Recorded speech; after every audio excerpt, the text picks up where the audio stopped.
Hello, and welcome to Biohacking with Brittany. I am so excited that you are listening this week.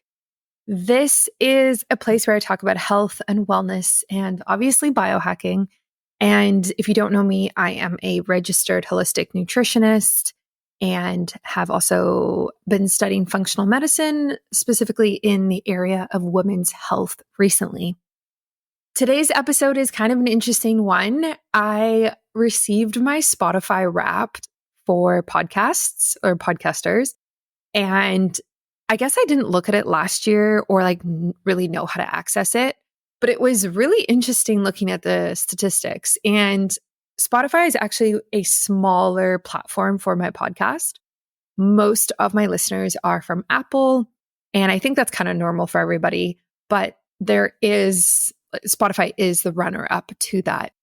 And what was interesting is that this episode that I'm playing for you today was my most downloaded episode on Spotify this year. And it received 999% more downloads than all of my other episodes, apparently. So it didn't give me any actual numbers of how many people that is, how many downloads it is. It just puts it into a percentage, which I thought was interesting. But yeah, so I thought I would replay it for you and add a little bit more to it. And we can kind of discuss some of the topics that I talk about.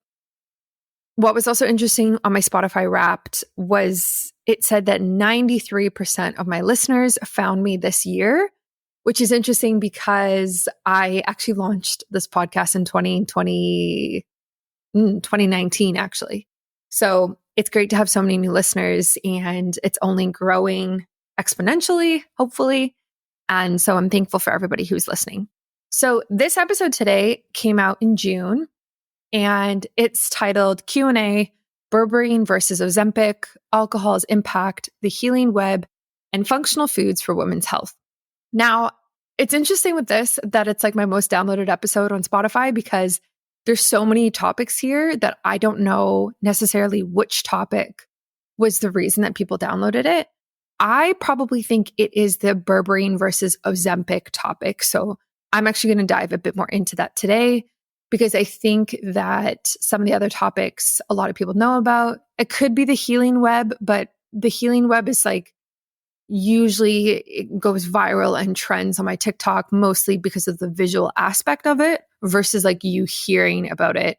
It's kind of hard to visualize what the healing web is without seeing it. So for that reason, I don't think it's the healing web. But regardless, we're going to get into Berberine and Ozempic a little bit right now, and then you'll be able to hear my initial discussion on it. So since June, Ozempic has only increased in popularity.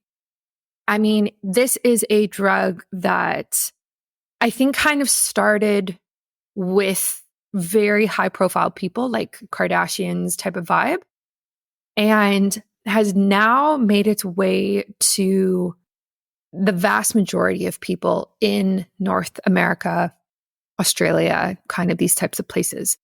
As in, not saying everybody is doing it, but saying that it is much more accessible and more common. More people know what Ozempic is, and there's way, way more discussion about it.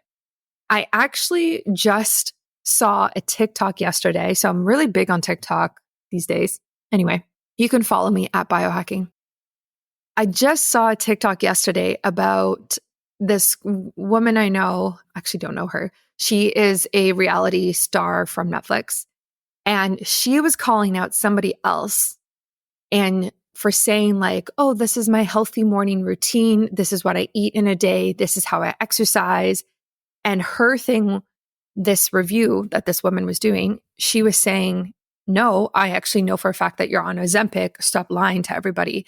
As somebody who has a past of eating disorders, this is extremely harmful to women and men, young ages or whoever who's watching this, that you're saying, oh, I look like this because here's what I eat in a day, when in reality, you're actually taking a weight loss prescription drug. So that was just yesterday that happened, let alone, all of the other discussions around it on every single social media platform. So I thought that was really interesting. I also kudos to that girl for calling her out. That's kind of very scary when I see stuff like that because eating disorders are so common and there's multiple different types and it's so easy to hide. And if you're on a platform like TikTok, which has a younger audience, and you're promoting looking a certain way due to like lifestyle choices and eating habits, when in reality you're lying and you're taking a drug, like that is so harmful. That is so harmful. And it's just lying. And it's like promoting restriction with your food and over exercising and not eating and like eating small amounts to look a certain way, when in reality, a lot of people won't be able to ever actually look like that without taking these drugs. So there's a lot of discussion happening around Ozempic right now. And I think that's really good. And I think it's needed. What also came to my attention when I was talking about re-releasing this episode, someone sent me an article that was published on people.com, which is obviously a like social magazine, whatever you want to call it. And the title of this article is "Mom Dies After Using Weight Loss Injectables to Slim Down Before Daughter's Wedding. I Couldn't Save Her, Husband Says." That's the name of this article. And it says, Trish Webster died of acute gastrointestinal illness after several months of taking Ozempic and Saxenda. Saxenda? So I read this article, and essentially this is an Australian woman who died after taking injectables and was obviously trying to lose weight for her daughter's wedding. I'm going to read some of this because I think it is helpful to just get a different perspective. So the article goes on to say, as in the United States, Ozempic is approved in Australia for people with type 2 diabetes, not weight loss, as the Australian government's Department of Health and Aged Care noted in September when addressing its shortage. It's shortage. Can you believe that? Ozempic is one of the brand names for semaglutide, which is like the actual molecule name, also marketed under the brand name Wegovy. I think that's how you say that, which, unlike Ozempic, is approved for weight loss management. They work by acting on the brain's impact feelings of satiety or fullness. It goes on to say she was taking this for a few months. Within 5 months of both of these injectables, she lost 35 pounds. And then in January of this year, her husband said she had a little bit of brown stuff coming out of her mouth, and I realized she wasn't breathing and started doing CPR. It was just pouring out, and I turned her onto her side because she couldn't breathe. Webster died that night with acute gastrointestinal illness being named on her death certificate as the cause. Goes on to talk more about it. And then we get into how Ozempic and similar medications impact it. So the impact of Ozempic and similar medications on the digestive symptom are currently being investigated. In June, the drugs were linked to severe gastroparesis, also known as stomach paralysis, which the Mayo Clinic says prevents your stomach from emptying properly. And in September, the FDA issued a warning that Ozempic can lead to a life-threatening condition known as ileus, a type of bowel obstruction where either sections or the entirety of the intestines become obstructed. This blockage can restrict blood flow to organs, resulting in tissue necrosis. Okay, so I'll link that article in so you can just take a look at it and link it into the show notes of this episode. I think that's really interesting. I think that this is probably more common than we know. I think this is one single case of somebody dying from the complications that are caused by these drugs. I also think it's interesting that Ozempic has been cleared for people with type 2 diabetes, and it's being prescribed as an off-label use for weight loss. That is really problematic. And I just caution people who are thinking about doing something like this. This is obviously one case, and we have to take that with a grain of salt and understand that the chance of this happening are very low. However, as a biohacker and a nutritionist and somebody who's very deep into the holistic health world, I would very much urge you to look at other means before doing something like Ozempic. I think, and I also just did a podcast episode recently on it. You should go back. There's one I did a few weeks ago, interviewing an expert on it. Essentially, I think that the negative side effects might not be worth it. And I also think that the potential harm of what happens when you come off of it is problematic as well. So a lot of people will lose weight on Ozempic, they'll lose muscle mass, and when they come off of it, then they gain the weight back right away. So I think we really have to look at the full picture when we're looking at something like this, which is why in this podcast episode, I talk about berberine as a different option. I do get into the differences. I do want to just add a few things to what I said about berberine in this episode since it's been released. And I'm going to give you some research on what I found about how berberine impacts our blood sugar levels, because that's essentially what Ozempic does.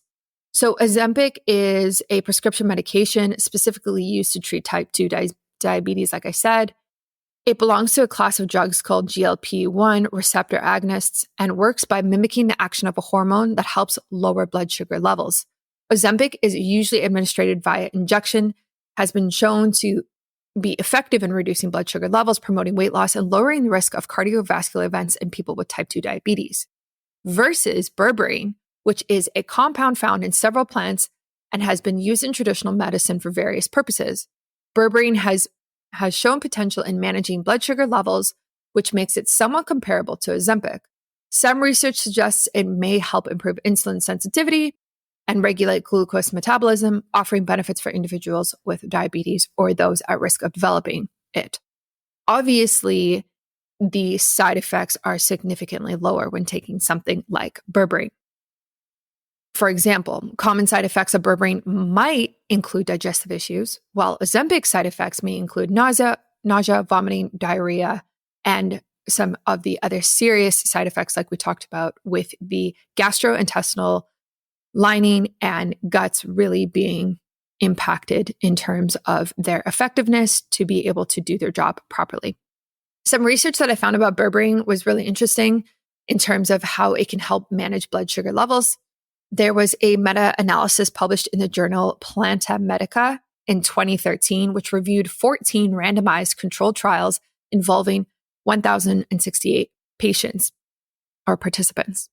It found that berberine significantly lowered fasting blood sugar levels and improved insulin resistance in individuals with type 2 diabetes. There was also research published in the Journal of Clinical Endocrinology and Metabolism in 2008, conducted on 36 patients, which is obviously not very big, with newly diagnosed type 2 diabetes, and found that berberine treatment effectively regulated glucose and lipid metabolism, reducing hemoglobin A1C and fasting blood sugar levels. There's a couple other things here. I think one that's interesting is actually comparing berberine to metformin, which I talk about in this episode. So in a study published in the journal Metabolism in 2008, berberine was compared with the oral diabetes drug metformin. The results indicated that berberine was as effective as metformin in lowering blood sugar levels. So there's a couple other, research studies that I can talk about here that I found. It's kind of all the same thing, to be honest. There is evidence that berberine can help manage blood sugar levels, particularly fasting blood sugar levels and reducing HbA1c. HbA1c, for those who don't know, is your insulin levels over 90 days, and it is in a percentage form. So I usually get checked every quarter for this. I like mine to be about 4.9% to 5.1%. Typically, that's like what I like to see. Anything higher than that, I know that I can do better. And it is a very good indicator of how your blood sugar is doing, how your hormones are doing, and everything related to that. So all this to say is what has also been interesting is since I've been talking about berberine on TikTok and my podcast, I've had several brands reach out to me and be like, can we send you some berberine? Like, I think you should try ours. So there's so many companies coming out now with a berberine supplement because it's so trendy. I think this is fine. I think it's a good idea. I think it's great to have an alternative more accessible for people. One that a lot of people are using and that got sent to me is Hum Nutrition. I haven't used it, to be honest. Like, I personally haven't taken it. I just have it in my cabinet. And there's like a bunch of other ones. So What I would do is, if you're interested in taking berberine, I would order whatever's accessible to you at a good price point. And I would look into how much berberine you should be taking for somebody your age, your weight, your height, and potentially your status as well. Do you have type 2 diabetes? Are you pre-diabetic? Do you have type 1 diabetes? Like, let's kind of look into that and then assess how much you should be taking. I would also take a look at when you should be taking it. I have read that it's more effective to take it at night, but obviously if you're fasting through the morning, maybe you take it in the morning. So do some research around it, be really careful, but 100% I would say try something like berberine before trying something like Ozempic and potentially having such severe negative side effects from it and being addicted to it potentially, and then you come off of it and having really bad rebound effects that you now have to deal with. Not to even mention the mental load of all of that, right? And what I mean by that is if you lose 35 pounds on Ozempic and you come off of it, and then, say within the span of 3 months, you gain that back and you gain more back, think about the mental load of that. Think about the stress, the anxiety, the depression that can come with that.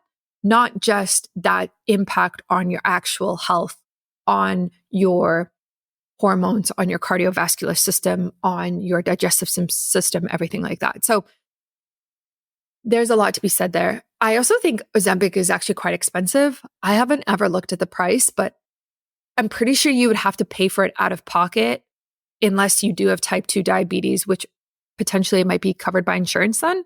I'm not sure, but from what I've seen online, I remember people saying it is expensive. So there's that factor as well. So enjoy this podcast episode. If you have any questions, send me a message on Instagram at biohacking If you want to see the healing web or the healing map that I talk about in this episode, it is all over my TikTok. I think it's like actually why most people follow me on TikTok is because I talk about the healing web. I link it in my bio. I always promote buying it from the actual creator, Dylan. I don't like promoting it from Amazon or Etsy or anything like that because he is the artist and he deserves all of the credit and all of the payment. So I always try to push people to really buy it from the original artist because that's only fair and he deserves the credit. I do not take any credit for creating it at all. I have had him on my podcast. You can listen to our interview. It's all him and I just bought it and talk about it. So enjoy this episode and I will catch you next week. Please subscribe on Spotify or follow on Spotify, subscribe on Apple Podcasts, leave a review and a rating. It means a lot. Obviously, this podcast is growing a lot and I really appreciate all of you who listen every week. If you have anyone who you'd like me to interview, I'm also open to that as well. So enjoy this. I think you're going to get a lot out of it and I will catch you next week for another episode. Oh, and a quick shout out to my favorite brands. First and foremost, Bioptimizers. They actually don't have a berberine product and I wonder if they should. We are actually, this is like a little insider information. So Bioptimizers and I are putting together a bundle of my favorite products. And I think this is a brilliant idea because they have the best magnesium, digestive enzymes, and probiotics on the market. So speaking of gastrointestinal issues, digestive enzymes and probiotics are staples, absolute staples that you need to be taking if you are having any type of issues. If you're dealing with indigestion, bloating, gas, diarrhea, constipation, feeling really full, feeling like you're not digesting your food properly, maybe you have fat in your stools, I don't know. There's many things that can be going on. Maybe you have leaky gut, which I had. Digestive enzymes are so crucial for that. And the ones by Bioptimizers are the ones that I've been using for over 2 years. These are fantastic. It is a full complex of digestive enzymes. So you can take it when you're eating lactose, gluten, processed food, takeout food, when you're eating a lot of food.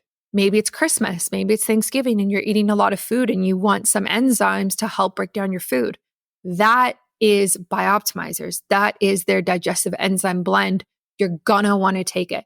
Whenever I eat something that is outside of what I typically eat, I will have four little ones with my meal. I'm also lactose intolerant and I don't love gluten. I think it causes inflammation in the body and I just don't think it's great. I don't think grains are great in general. So whenever I indulge in something like that, I will take that with it always, always. And then their magnesium. I swear I talk about their magnesium so much. It is full spectrum magnesium. So that means that it has all 7 types of magnesium in their product. And you do not need to get any other magnesium. So if you're stressed, if you're having muscle pain, if you're having muscle fatigue, maybe from exercising and working out too much, or you're not recovering fast enough, or maybe you are overworking and you're having a hard time sleeping at night, magnesium is a staple for you. I would argue that most people should be on a magnesium supplement. I think that our soil is depleted of it, our food is depleted of it, and it's an essential mineral that we should all be taking. So I think if everyone was on magnesium, we would all be a lot happier. So definitely check that out. That is their magnesium product, and I take magnesium daily from them. So I will link that in the show notes for you to take a look at. And last but not least, shout out to Mimeo. This is one of my favorite products, new products this year. Mimeo is a stack of 4 different biomimetic ingredients. That means that basically all of the ingredients are actually found in your body. And it promotes longevity and healthy aging. This stack of ingredients actually mimics a 36-hour fast in the body, which is crazy. So you actually don't have to do the fast, you can get the benefits. And these ingredients are things like spermidine, NMN, OEA, PEA, very, very biohacky, next level longevity supplement. So Mimeo is making waves in this space. I don't see anybody else doing what they're doing. They're not selling in like individual ingredients, right? They said, hey, let's stack these 4 things together because you find them in the body together and let's see if they're more effective. They researched it for 7 years. Turns out it's more efficient and it's more effective in the body. You get more benefits. So take it in one supplement. It just makes sense. I will link that in the bio for you as well. And on my website, biohackingbrittany.com. Enjoy this episode and thank you for listening. Hi, everyone.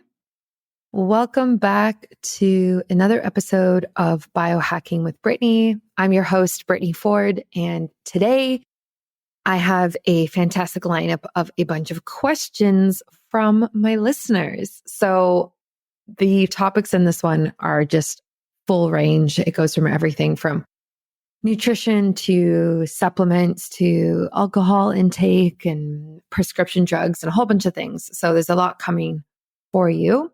As always, if you have any questions you would like me answered and you want to be featured on any of these episodes, just send me a message on Instagram and I will answer them for you. Before we jump in, I want to read a podcast review that came in a couple weeks ago, which I am really happy to see from somebody in Ukraine. So this person writes, the title is A Must Listen Health Podcast. And they write, if you're interested in optimizing your health and wellness, then the Biohacking with Brittany podcast is a must listen. Brittany provides a wealth of valuable insights and practical tips on how to improve your physical and mental performance, drawing from the latest research and cutting-edge biohacking techniques. Her engaging and upbeat style makes the show a pleasure to listen to, and you'll come away feeling inspired and empowered to take your health to the next level. Thank you so much for that review. I love these reviews. If you feel called to do so and leave one, I really appreciate it. I read them all. I think we have over 100 now, and they make a big difference for podcasters. And if you have a podcast, you know this because people get to see them and it really helps your show get seen by others and shared and all sorts of things like that. Yeah, I appreciate the time it takes. I've left reviews on my favorite podcasts, even if it's just a couple sentences or even just 5 stars, it makes a difference. So thank you. Before we get started, I wanted to share with you something that happened on the weekend. I'm sharing this because I it was just like such a cute, happy moment for myself.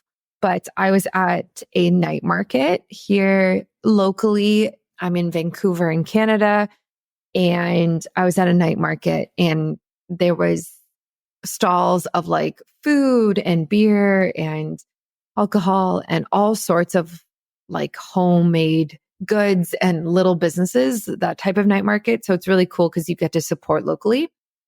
And I was walking past this one stand, and it was a soap stand.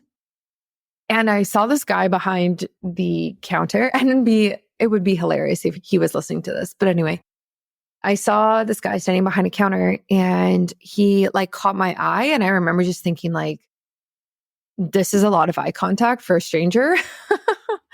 And then anyway, so I just kept walking. And then he was like, biohacking Brittany. And he said it out loud. And I like turned my head, and I was like, what? I was like, what did you just say? I was like, how do you know that?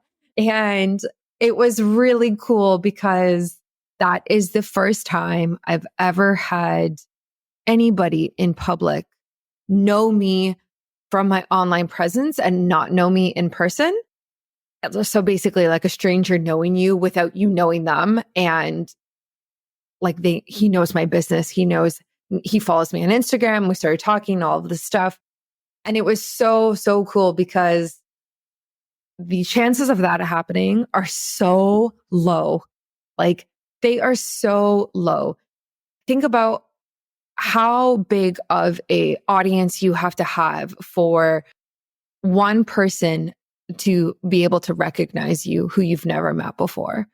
And I don't know. I was just so taken back by it. I was so shocked. And it was like a really cool moment because it just goes to show you how consistent work and perseverance and grit really does pay off.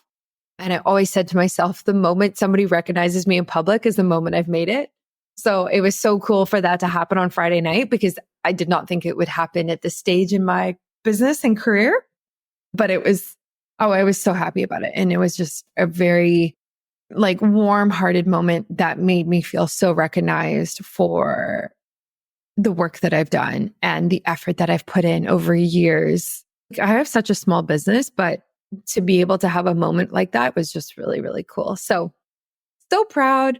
And I'm sure, when I go to the biohacking conference in Orlando in a few weeks, I'm sure it'll happen a bunch, but that's so different, right? Like you're in a space where you're at a biohacking health conference that I already know a ton of the companies going. I know a ton of brands. I know a ton of other content creators going. So it's so different versus like being in a night market and someone's like, hey, I follow you on Instagram. That's just wild. So if you are going to the biohacking conference, I will be there for all 3 days. Definitely hit me up, message me if you want to chat, meet in person. I would love that. I am going with Katie Type A. If you don't know her, she is another content creator in the biohacking and health space. She's big on YouTube. That's kind of her main platform. She has over, I think, 30,000 followers now, and she does a bunch of different stuff. So she reviews a lot of health products and a lot of biohacking tech and gear. So if you've like thought of buying anything within the biohacking space, I guarantee she's made a video reviewing the product. So definitely check her out on YouTube. She's also on Instagram, but I'm going with her. I'm staying with her in the hotel, and that's going to be so fun. We're going to do a podcast episode together, a bunch of content, influencer fun stuff like that. And I'm really excited because this is my first year going. And yeah, I don't really know what to expect, to be honest. I also haven't been to Orlando. I haven't been to Florida in a very long time. So I'm excited for that. I will be back in Florida in October as well, in Miami. If you live in Miami and you want to meet up, let me know. I'm going to the Biohacking Congress conference. So there's 2 different ones that happen in the States. So Biohacking Congress and Biohacking Conference. Yeah, it's a little much in terms of titles, but I'm going to both. One's in Orlando this year, one's in Miami. So I am super excited for that. So stay tuned. I will definitely share a lot about my experience. And yeah, I'm so excited to connect with like-minded people. It's going to be very, very interesting. All right. On to the question and answer part of the show. Woohoo. Okay.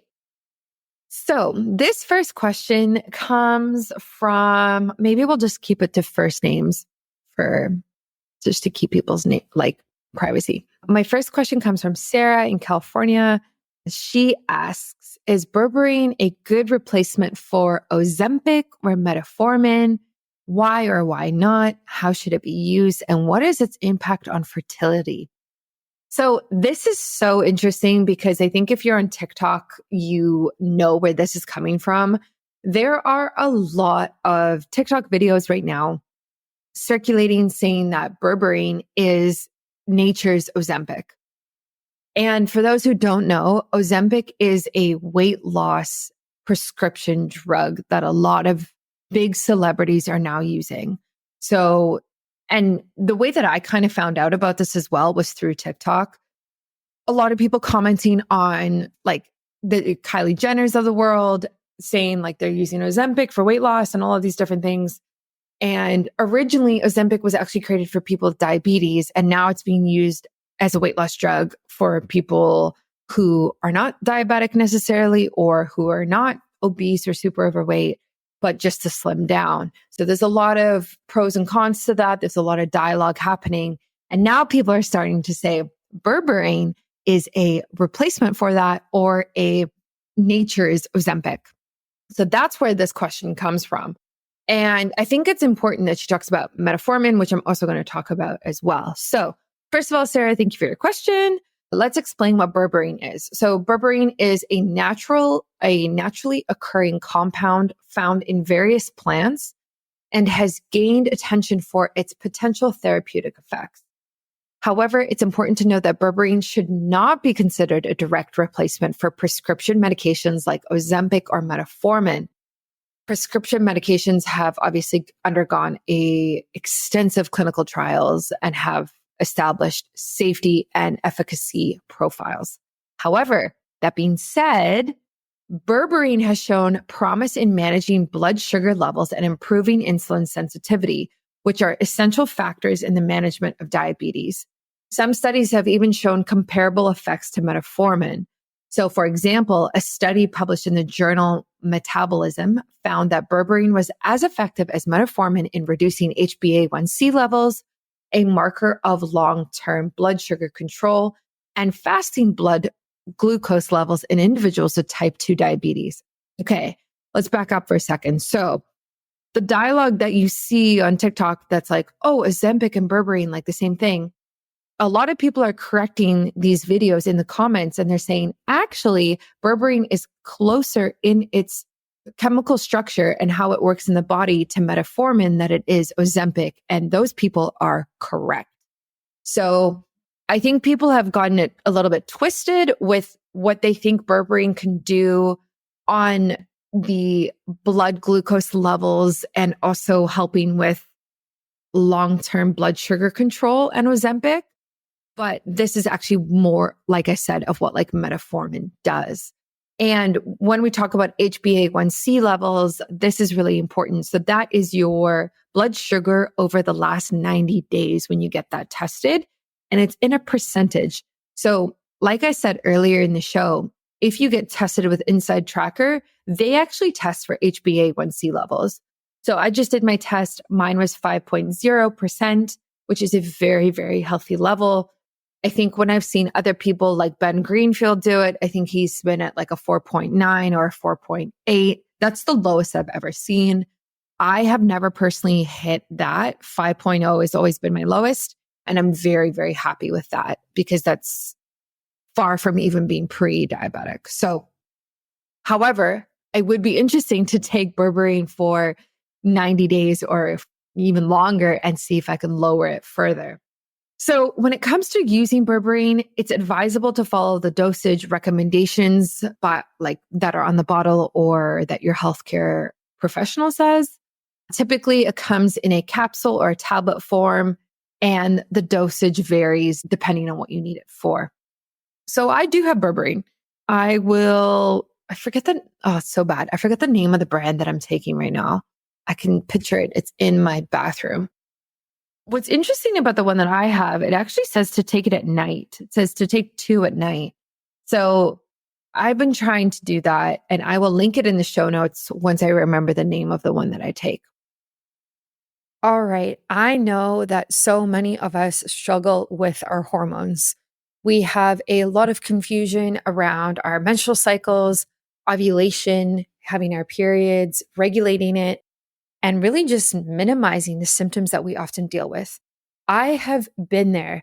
I've had a mild PCOS diagnosis. I have had irregular cycles since I've been off birth control. I've had a ovarian cyst. And honestly, I've been through a lot when it comes to hormones in the last few years. So out of that, I really taught myself about cycle syncing. And this is the idea that during different phases of the cycle, we are doing different things. We are eating different foods, taking different supplements, or drinking different teas for the nutrients, exercising differently in response to where our hormones are at that time. And through living in this ebb and flow of our cycle, we can actually feel better. We can look better. Our hormones are happier. We're mentally better. We can sleep better. And this is exactly what I found. So I took everything that I did, I put it into an easy peasy guide for you. It's called the Ebb and Flow Cycle Guide. It's on my website. Go and grab it right now. This is literally going to solve all of your hormone issues. I'm not kidding. It's so, so good. And it's so easy to read as well. I also added in a part about seed cycling because I know so many of you are interested in seed cycling as well. So that means, what seeds do we take during which phase of the cycle? These seeds have different phytonutrients in it that can help with the different hormones during the different phases. And I've also included over 30 recipes that are super tasty as a bonus. So these recipes are designed for the different phases. So you can have certain ones during your period, during ovulation, and things like that. And of course, I included biohacks. I included which biohacks to do around ovulation to optimize that, how to optimize your menstrual cycle or your menstruation during your period, and everything like that. Everything from castor oil packs to acupuncture to red light therapy to healing baths that I love. That is what I did. So this is my Ebb and Flow Cycle Guide. You can grab it on my website right now, biohackingbrittany.com. Go for it. And I hope you really enjoy it. There's been over 500 that have been bought already, which is so amazing to see. And I'm just so thankful that I get to help women with their hormones and on their health journey. So let's talk about fertility.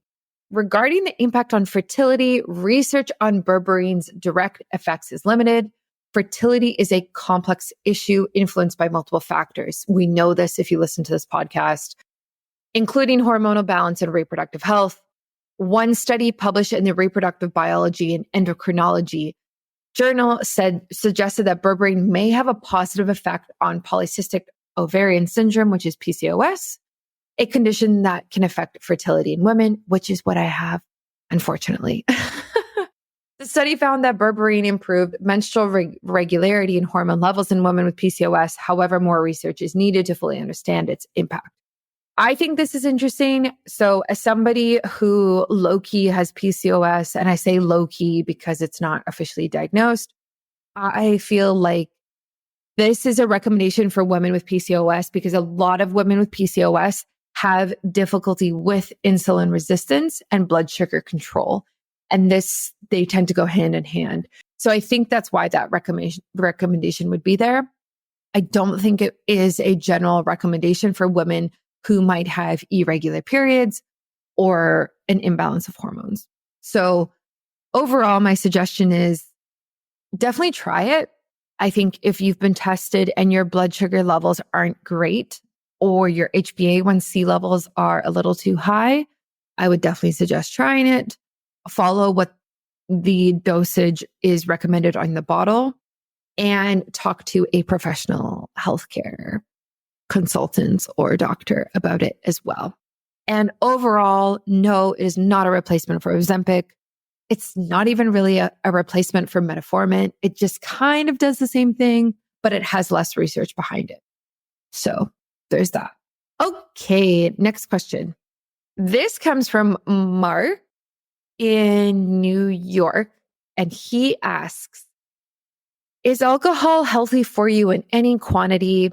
How much should be consumed? Are there specific types of alcohol that are better for you? And what about women? Well, thank you for this question. So this is funny because last week I made a video about the health benefits of wine for women. And some people were so upset about it. It was ridiculous. Like some people were like, I can't believe you would post this. I didn't expect this to come from you. Like all of this type of stuff. And I ended up taking the post down, which I don't know if I should have done that. It just made me think a lot about it, I guess. And so my overall, before we get into kind of like what the science is, my overall thinking with this is that alcohol is okay when you can drink responsibly, first and foremost, and it doesn't trigger any type of dependence or addiction. That is so important. And if there's any type of reliance on it, if it's a coping mechanism of any sort, I don't think it's appropriate to have. And that goes with anything you're kind of using to soothe any type of emotion you might be feeling, I think is a cause for concern. Do I think it's healthy for you?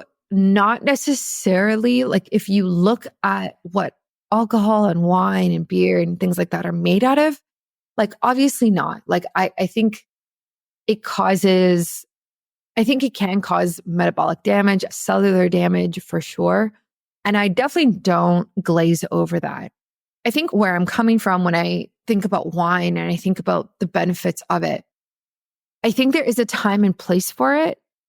And I don't think it's as black and white as people would like it to be. And I think when I posted last week being like, hey, here are some of the benefits of wine, I think some people got upset because they want this clear-cut answer on it. And they want someone like me to be this extreme health model for them with zero tolerance for the fact that I'm human and have a life outside of my business and outside of biohacking. And so I think it's interesting from that perspective of part of me feels like it's not fair to hold people to such high standards. And part of me does understand where they're coming from. So the way that I personally handle alcohol has been something I've thought a lot about, like a lot. This is not something I take lightly. And I've slowly started moving away from alcohol since 2019. And the reason why is because in 2019, I actually got my Oura ring. And my Oura ring was the first thing that actually showed me the serious detrimental effects of alcohol on my health.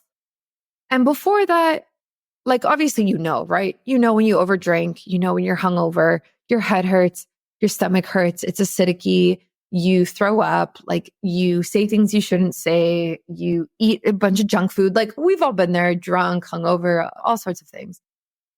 But I think when I had my Oura ring, it opened my eyes to the effects of alcohol on my heart.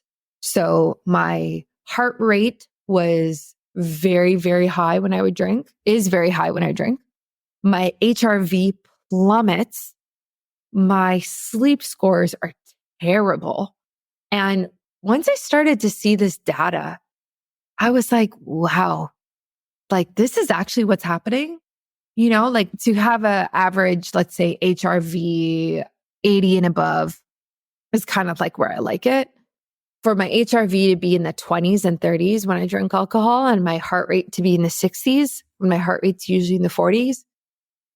Oh, like it really made me take a step back. And so since 2019, now we're in 2023, every year I've been slowly drinking less and less. So it kind of started with taking a month off and then another month off and then another month off. And then I started, I think it was 2021, I started doing like 75 hard a bunch of different times in my life. And so then it was like 3 months off and 3 months off and 3 months off. And then we had COVID. So I wasn't really drinking and going out anyway. And so slowly and slowly, I've been reducing how much I drink every single year. Now I'm at a point where I drink in the summer from, May to August. And when I say I drink in the summer, that means that I drink on the weekends and I will limit how many drinks I have in a night. Ideally 3 or 4, that's it.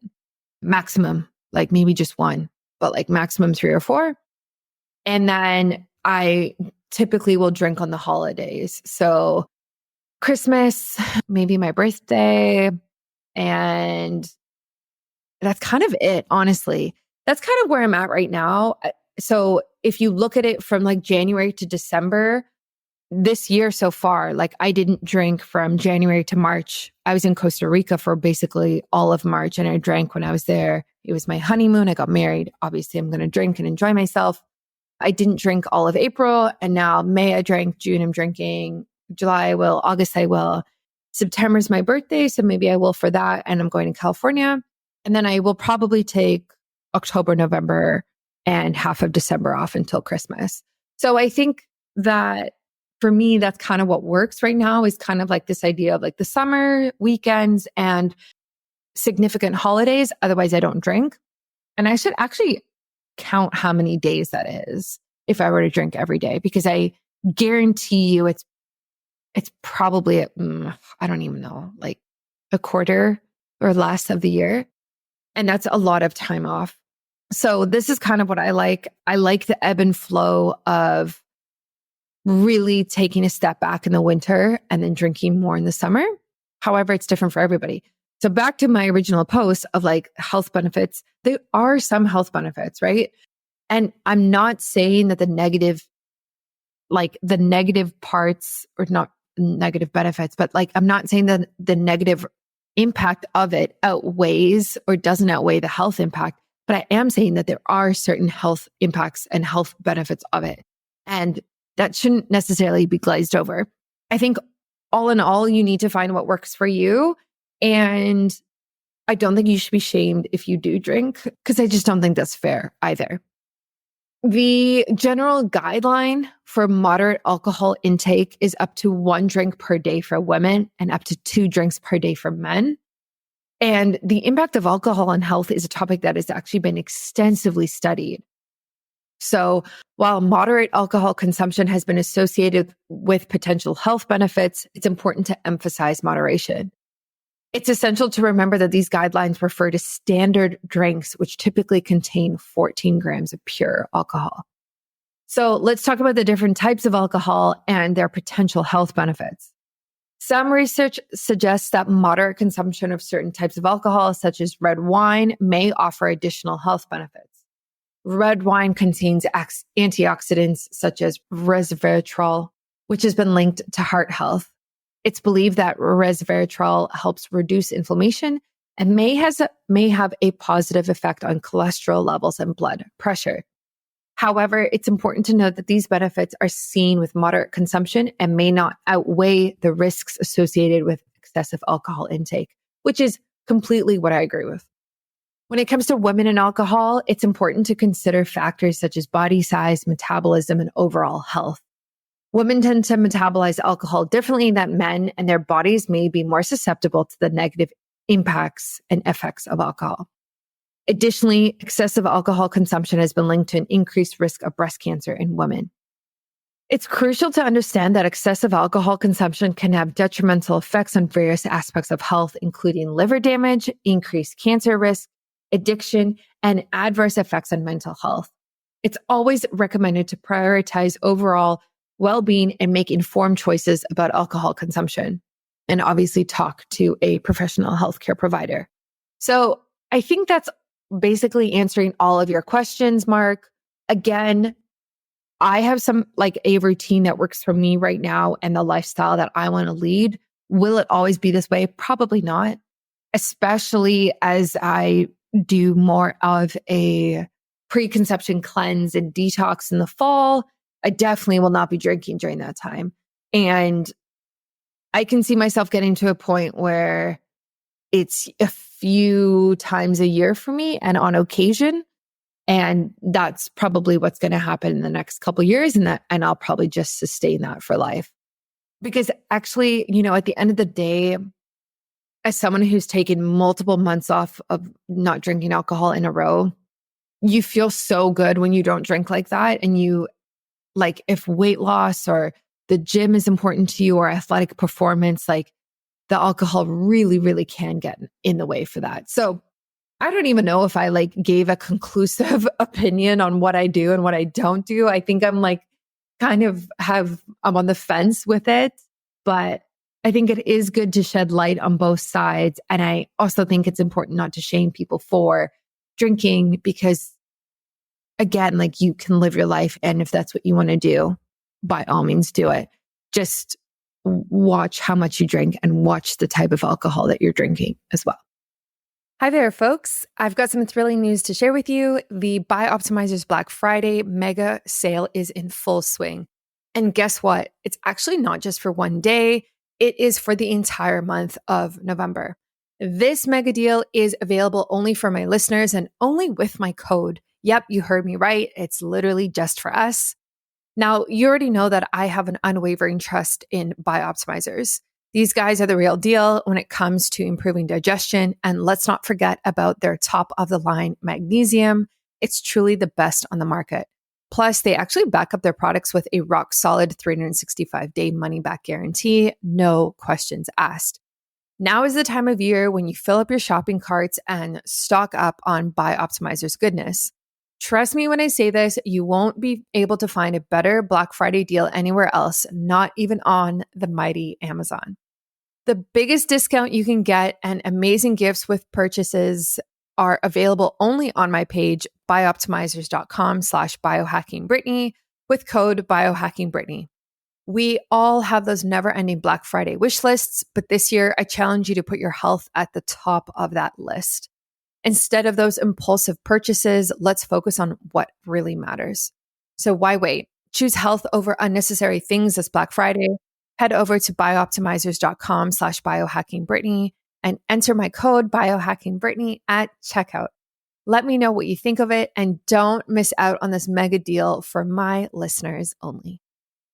All right, the next question. This one's fun. The healing web. Ooh, the controversy. Man, I feel like I've just been posting controversial things lately. I don't know why. And I like it and I don't like it because it gets so much attention. And then if you've ever had anything go somewhat viral, you know what it's like to get that much attention. Is it's great, but then it also comes with criticism. And so it's a little much sometimes. But let's talk about the healing web. Let's talk about how it works. So Lisa, Texas. I would love to go to Texas. She says, what is the healing web? How does it work? I saw your post. Can you explain it more? Okay, let's talk about this. So the healing web is honestly really hard to describe without seeing it.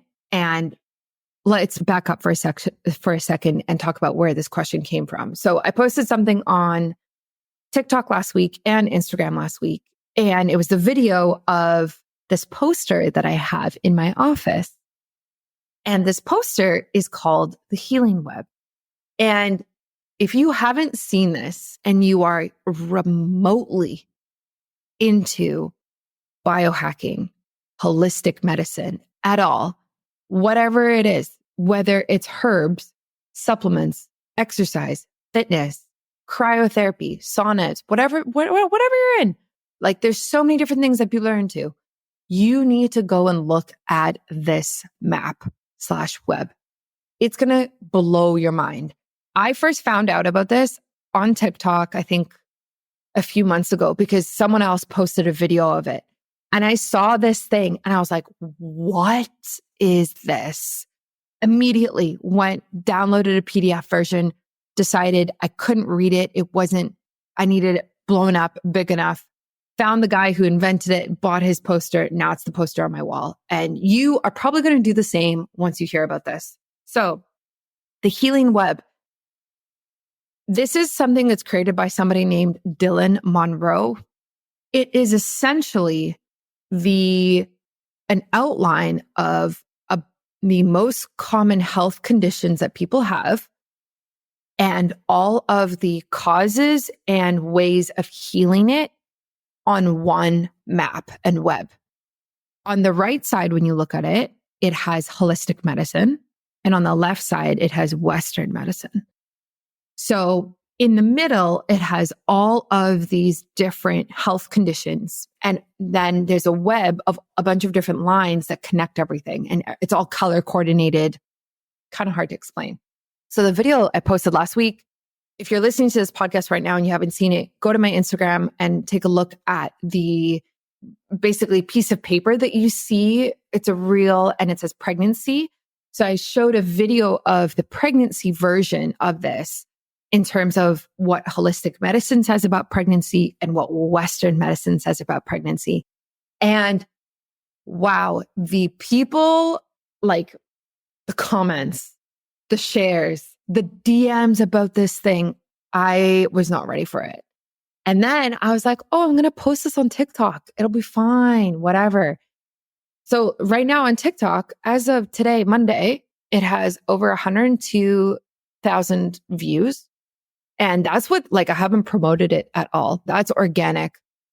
Like, do I even want to click on it? I think it has over 5,000 likes, 200 comments. It's crazy. So I really suggest going to take a look at this. And it's linked on my website. So if you go to biohackingbrittany.com/shop, or I think it's /pages/shop, you can scroll down and go down to where it says the healing web and click on that. And you will be able to go to the poster there. It's wild. It's absolutely wild. And if you are curious about it, like I was when I first found out, even just searching online, the healing web, it's going to come up.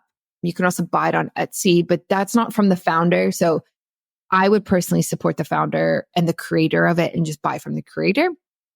And he actually has a YouTube video about how he came up with this concept.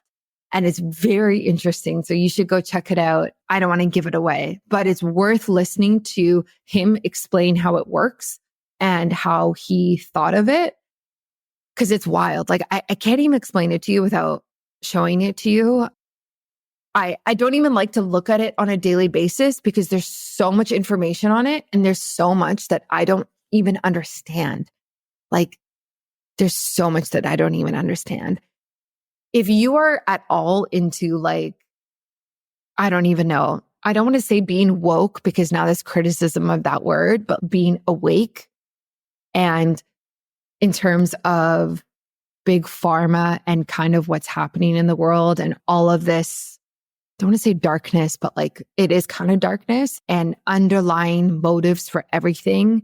You need to take a look at this because it's going to blow your mind in terms of everything that it says.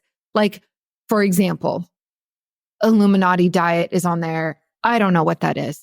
What does that mean? Someone explain that to me. Talks about alchemy. I'm just reading it from where I'm sitting right now in my office. It talks about, oh gosh, ball sacrifice. Am I even saying that right? And Planned Parenthood, sterilization. Like this is deep, guys. This is deep stuff. And is this a podcast about that stuff? No. Will it be one day? I don't know. But I think it is worth going to look at this healing web. If your eyes are somewhat open to how the world works, get ready for this. And what's interesting, which I didn't expect, is especially on TikTok, the amount of people who are defending this healing web and saying, y'all asleep, you have no idea what's going on, coming and just like defending it and especially because it's about pregnancy, the videos about the pregnancy. So many women are like, I had a C-section birth and this happened. I gave birth in the hospital and this happened. And it's not to shame any women who have done that. That's not what it's about. The map just literally outlines what the causes are and how Western medicine tries to heal it versus holistic medicine and the healing and different interpretations and what you can do for that one thing. So there's no shame in if you've done these things, it's just showing you how it's all interconnected. So man, if I haven't sold you on this, like just go take a look at it by now. It's not even my web, but it's incredible. So yeah, that's called the Healing Web. And I hope that answers your questions. Yeah, it's just a really, really very interesting web to download. I actually want to send it to a few different people now that I'm thinking about this out loud. It's a thought I'm going to have to come back to. Okay, next question. Jessica from Florida. Oh, this is a good question to end the note on. I feel like we just went a little dark and a little deep, and now I'm going to lighten things up. So, what are functional foods and how do they help women's health? Jessica in Florida, are you in Orlando? I can meet you in a few weeks if you want to come to the biohacking conference, or Miami in October. I will be there again. So, Jessica, thank you for your question. So, functional foods, very, very interesting. Why is it interesting? Because this is a space that I feel like has not yet been oversaturated. And let me explain by what I mean by that. So, functional foods are foods that offer additional health benefits beyond their basic nutritional value.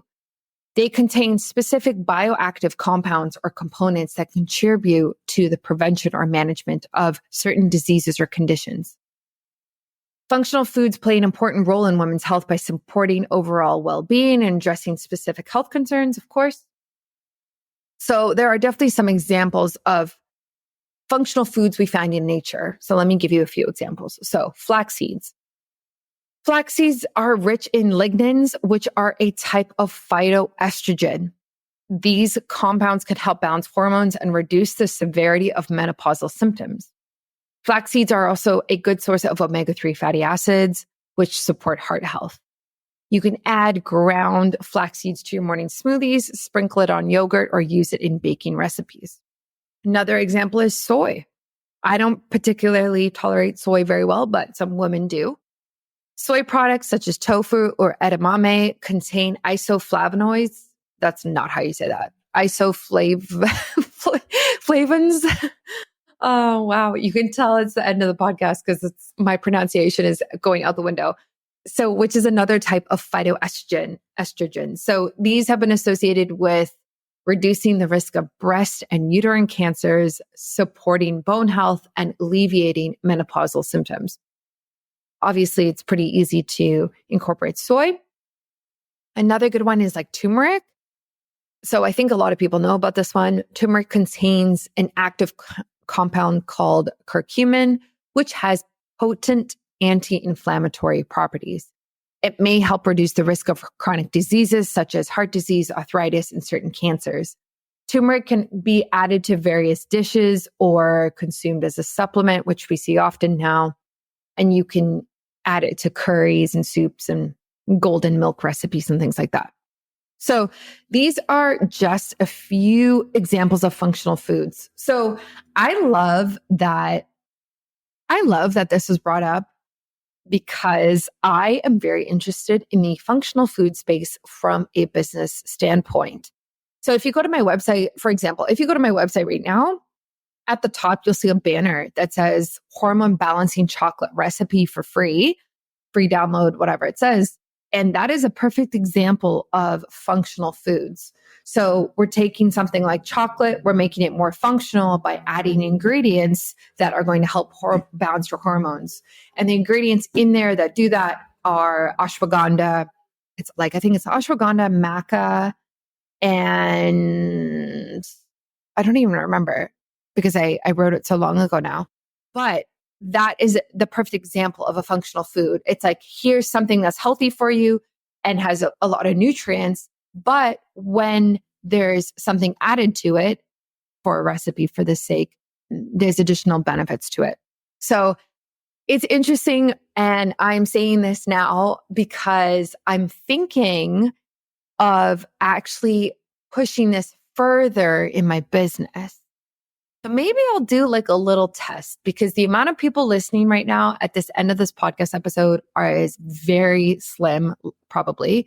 although I get over 10,000 downloads a month now, but I'm going to say this anyway. So if you're still listening, I am thinking about creating a line of functional chocolate for women. Now, I don't want to give too much away because I probably shouldn't legally. However, I would love to see in the chocolate space, first of all, chocolate that's healthy enough that I would eat it as a nutritionist. So it would have to be keto and paleo and definitely not have any soy in it whatsoever. And I would love for it to do more than just be chocolate. So I would love for it to have ingredients in it that help different phases of women's life. So for example, something for hormones, seed cycling maybe, or fertility chocolate, pregnancy chocolate, postpartum, perimenopause, menopause, period. And not just like, hey, here's this chocolate for menopause, but rather, what are the common symptoms that women deal with during menopause? Okay, so hot flashes, fatigue. Okay, what ingredients have been scientifically researched that show that reduce that? What adaptogens, what herbs, and then how can we actually incorporate that into a chocolate where they take a square a day and it has a therapeutic amount of that ingredient in it, which then helps reduce those symptoms and helps them manage their symptoms. Because I like this idea more than supplements. I think everybody has a supplement line. Everyone's taking a million supplements. And I'm just kind of sick of it. I don't want to do that. And I was like, why don't we just create a line of functional chocolate for women that does a lot? And all women, like women who are struggling to get pregnant, like, can we add maca and help increase her libido every single day? And what can we add for stress management for her? Okay, so maybe ashwagandha. And how do we get enough in it so that she can take a piece every single day and it can help manage these symptoms again? And so I think that's really where the sweet spot is. And it's like that with any time you take adaptogens in general, just talking about adaptogens is like, you really have to take it every single day for about 90 days for it to really help with what it's supposed to help with. And that's why I kind of love this idea, because imagine just subscribing to chocolate that is healthy, that I think is healthy. So if I would eat it, I have like very strict standards. If I would eat it, especially as a nutritionist, then I feel like it is healthy enough, but also does more for you and really supports women.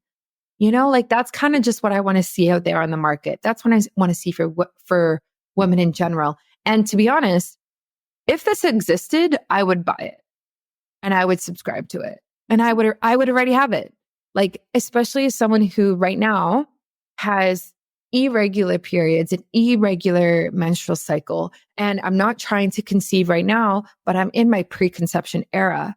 So if someone said, hey, take this chocolate every single day, this small piece, it's 48 calories, 50 calories, whatever it is, you agree with all of the ingredients in there. There's no soy, there's no cheap, crappy sugar. It's all, very clean, keto, paleo, and it has these extra ingredients in it. And this is actually going to help regulate your menstrual cycle. I'd be like, yeah, great. $40 a month for a month's worth, whatever the price is. I don't care. Subscribe, send it to me. I don't want to think about it again.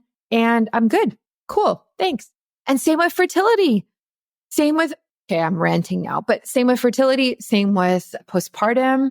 Postpartum, I would love to produce something that helps with baby blues, postpartum anxiety, postpartum depression and stress, like all of that type of thing is like, how can we really support women during their different phases of their life without a freaking supplement? Okay.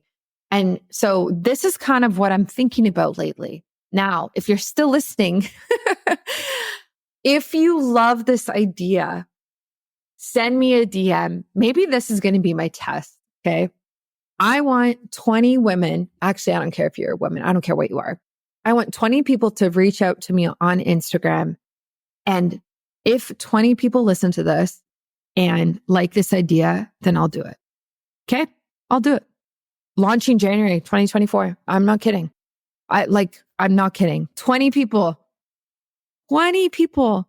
I want you to reach out. I want you to send me a message on Instagram at biohacking Brittany and say, hey, I heard your podcast episode. I listened to the end. I heard you talk about the chocolate idea. Yeah, I'm in. Do it. And I'm going to count and I'm going to report back on my podcast. If I hit 20, if I don't hit 20, maybe I'll give it a week. I'll give it a week, maybe 2 weeks maximum for those 20 people. Let's talk about getting the remarkable benefits of fasting without the daunting commitment of long-term fasting. As a dedicated professional, always on the lookout for ways to enhance my health and well-being, I've explored intermittent fasting extensively. And if you're a listener of the podcast, you know this. However, I've often found myself pushing the boundaries and experiencing adverse effects such as sleep issues and energy slumps, and also hormonal issues. While intermittent fasting did offer some positive outcomes initially, like many of us, I struggled to incorporate it long term without it really disrupting my daily life. However, my life has recently taken a turn for the better, all thanks to Mimeo. This is the world's first biomimetic supplement. This incredible innovation is the accumulation of years of rigorous clinical research, meticulously designed to replicate the effects of a 36-hour fast at the cellular level, which is wild. With Mimeo, I can now experience the holistic benefits of fasting without enduring prolonged periods of hunger and deprivation. Are you intrigued about the benefits? Let's get into it. First and foremost, Mimeo activates your cells' innate regenerative capabilities, much like fasting itself.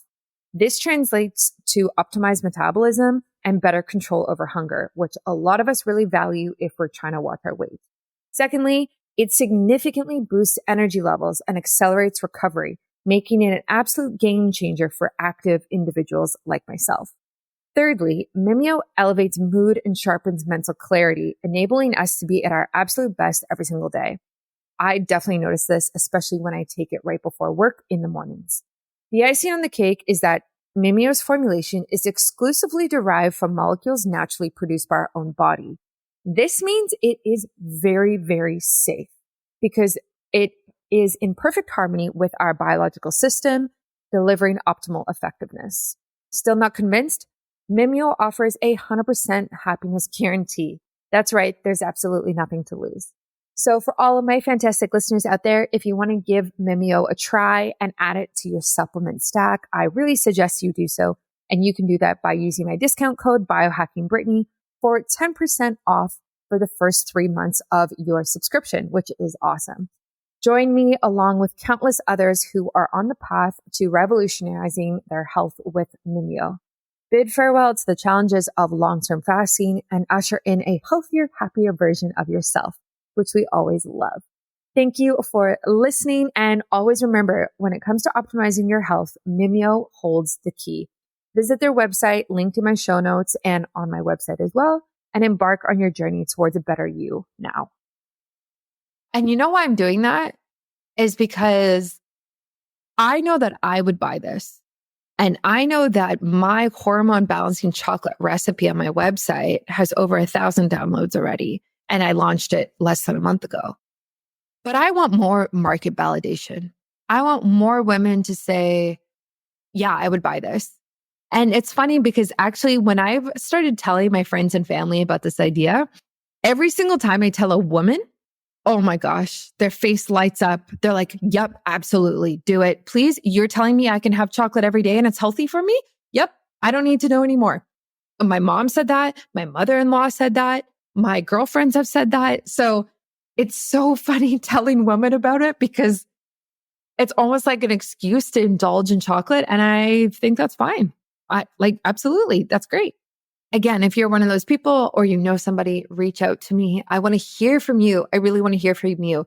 And I haven't talked about this on Instagram or TikTok or anywhere else, and I probably won't because My podcast platform is a lot smaller and it's more intimate, and I kind of like it like that. And so I want to keep it here until I announce it in the places where I have a bigger audience. So thank you for listening to this podcast episode. This was a ton of information. I ranted about a bunch of things, but that's kind of what I'm here for, is to just share my thoughts on wellness and health and everything like that. I look forward to hearing from you, and I will catch you later this week for another episode. Thanks for listening to another episode of Biohacking with Brittany. If you're interested in finding the show notes or the sponsors for this episode, you can do so on my website, which is biohackingbrittany.com. Remember to follow me on Instagram, where I'm most active. My handle is @biohackingbrittany. And if you're interested in working together and you want to email me directly, you can do that. My email is info@biohackingbrittany.com. And I look forward to hearing from you and having you tune in next week.